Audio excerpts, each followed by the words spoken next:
再去看世界，来看美国有一个做古董鉴定的专家，伊50多年来是世界去找古物，伊捌发现过一寡看起来宝石，毋过真有价值的宝贝。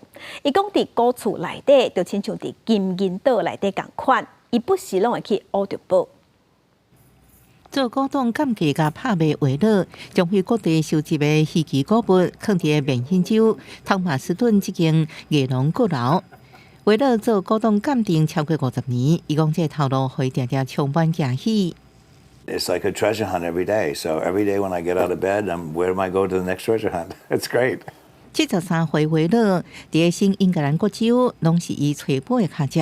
伊捌伫废纸堆内底发现1776年美国独立宣言的副本，也捌用10倍介绍要看起来介绍真悬的优惠真价，毋过事实上是真俗的印刷品为主。2014年上大的战利品是伫缅因州坎登一栋老厝的厝楼尾顶发现一把技术荷兰艺术大师林布兰的肖像作品。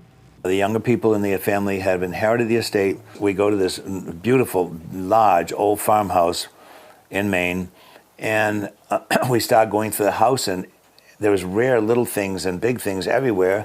And finally, we're on the 3rd floor near the attic, and we find a stack of paintings, and in it was this beautiful portrait of a young woman by Rembrandt. 这个月有林布兰的风格，毋过无法度确认是毋是真的。为了透过艺海艺廊拍卖140万美金，差不多代票4500万。为了讲能证明是林布兰的真货，卖介绍会超过拍卖介绍几多倍。It's very hard to prove any of the old masters' works, most of them aren't signed. But it had all the right attributes: the look, the period, the cradling on the back, and just everything about it. And then they had the label, so it gave it some pretty good credence right there.